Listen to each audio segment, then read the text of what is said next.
channel.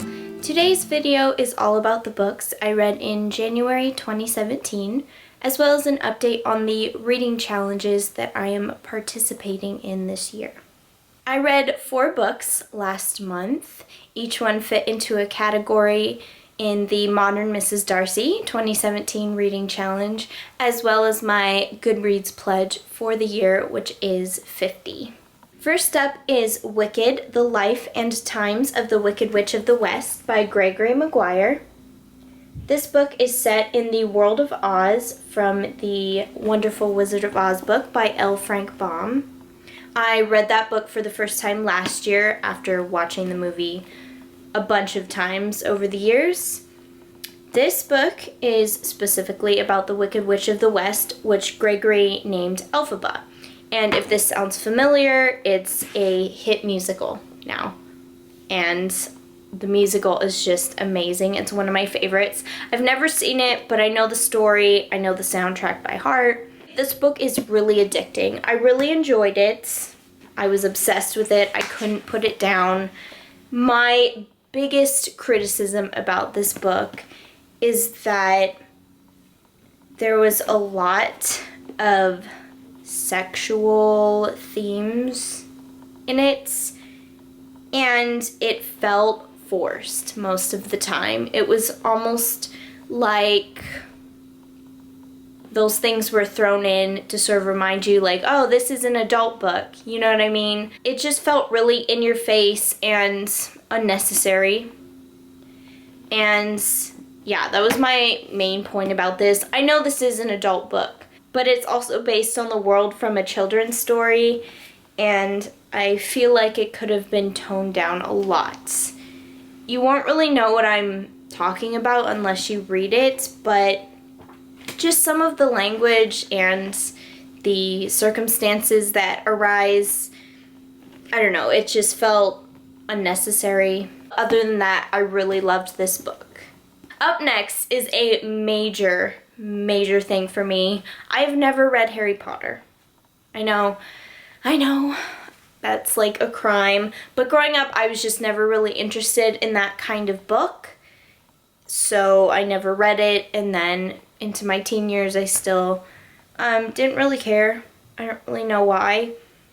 Now, for some reason, all of a sudden, I got the urge to do so. I just wanted to see what all the hype was about. I was nervous because it's such a popular series, and I didn't want to get my hopes up and then be disappointed. You'll be happy to know that I was not disappointed. I read Harry Potter and the Sorcerer's Stone, which is the first book.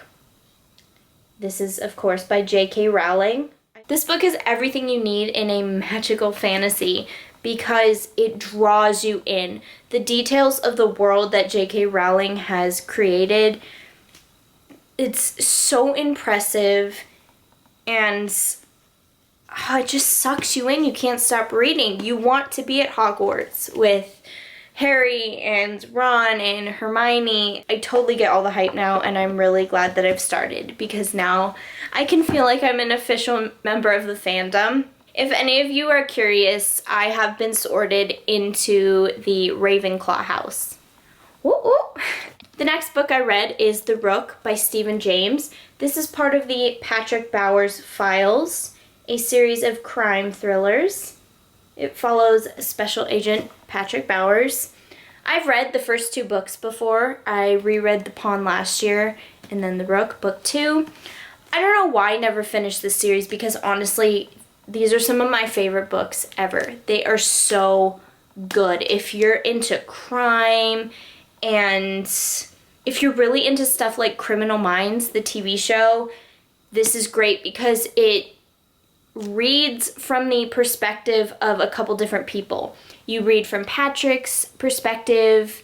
There's a different case in each book, sometimes 2 cases, and you'll read from even the criminal's point of view, which I think is just fascinating. I love it. These books are addicting, and I'm so excited because I've never read the 3rd book, and so it's going to be a completely new experience for me. The last book I read was In Such Good Company, 11 Years of Laughter, Mayhem, and Fun in the Sandbox by Burnett. If you're a big fan of the Carol Burnett show, like me, you will love this book. It's nothing but her reminiscing about the show, cast members, crew members, guests. It's really great. There's lots of funny moments and interesting details about the behind-the-scenes process. In the end, when she talks about the show going off the air, it made me cry because you could feel that even though she felt it was time to end the show, it was hard to let go. That had become her family and her life, and this book was really great. I would highly recommend it if you're a fan of Carol Burnett. In terms of the reading challenges, obviously with my Goodreads, I pledged 50 books, and I've read 4 so far. For the Modern Mrs. Darcy challenge, these 4 books fit into categories. Wicked fits into the category a book about a subject or topic that you already love. I was already in love with the story, the characters, the musical before I read the book. I think that fits into it, right? I think that counts. I don't know. The Rook fits into the category a book you've already read. I think that's what it is. Yeah. And then Harry Potter and the Sorcerer's Stone. This requires a little bit of background. It's in the category a book that you're embarrassed to admit you want to read, something along those lines. It's not that I'm embarrassed about reading Harry Potter. It's more that I'm embarrassed that I haven't read it because it's a classic piece of literature now, like from my generation. So that's the background around it. And then Carol Burnett is in the category Juicy Memoir. I'm doing pretty good with my reading challenges so far. I'm excited to see what happens in February. I had such a good month in January, and typically when I read a lot of books, for me, in a short amount of time, I slow down a little bit. So I'm not expecting big things from February. I'm just enjoying the journey. Feel free to get involved in the comment section down below. I would love to chat with you and find out what you read in the month of January. If you enjoyed this video, please give it a thumbs up.